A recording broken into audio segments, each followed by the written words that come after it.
We're going to talk you through the role of an Education, Health and Care Assistant, or EHCA, here at Woodlands School.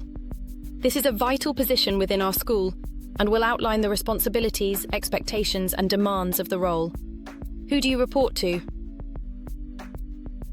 As an EHCA, you are ultimately responsible to the head teacher, working through the class teacher. You'll work under the instruction and guidance of teachers, higher-level teaching assistants, and medical staff.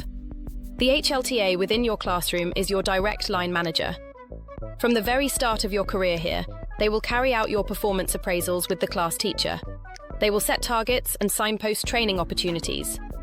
If you have any questions regarding your role or the running of the class, your HLTA is there to support you. Overview of the role. Your main purpose is to undertake education, care, and health support to enable pupils to access learning. Assist the teacher in managing pupils' support needs and in the day-to-day organisation of the classroom. This work can take place in the classroom, outside the main teaching area, or even off-site.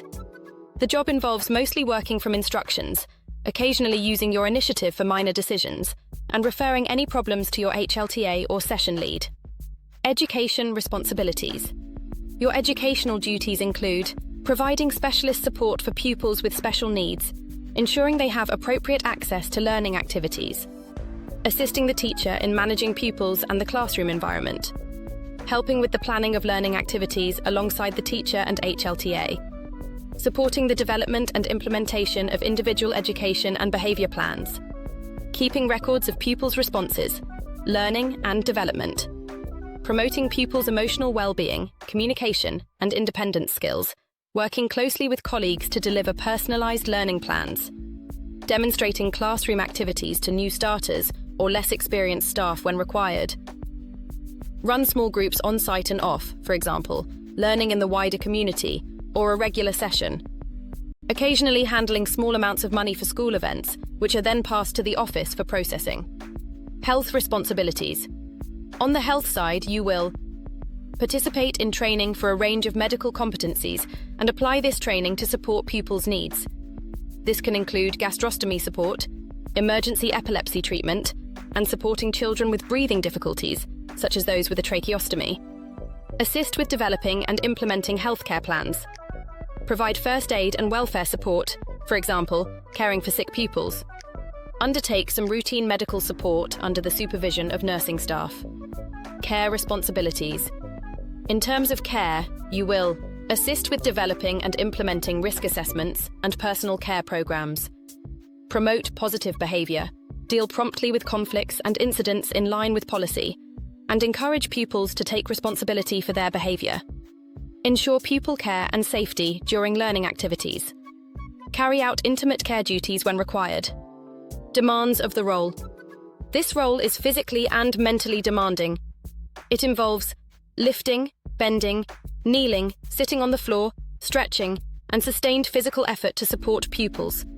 Preparing classrooms for lessons, clearing away afterwards, and creating displays of pupils' work. Manual handling of pupils for positioning and toileting. Concentrating for long periods while observing and assisting pupils during lessons. Supporting pupils in water-based activities. Developing a range of medical competencies, including airway management and non-oral feeding. There may also be occasional emotional stress due to exposure to child protection or welfare issues. Working conditions. You'll mainly work in classrooms, which can be noisy, and sometimes outdoors during lunchtime or school trips. You'll need to deal with bodily fluids during personal care, and occasionally manage challenging behaviour from pupils or their families. Skills and competencies. And finally, the skills required for this role include problem solving, using interpretation skills for straightforward issues, developing medical competencies through training provided by nursing staff, strong written and oral communication skills to liaise with pupils, staff, parents, and external professionals, learning to use communication aids and specialist techniques such as signing or PECs, being computer literate for learning activities and administration, operating office equipment like photocopiers and iPads. This is a demanding but incredibly rewarding role, where you'll make a real difference in pupils' education, health, and care. Thank you.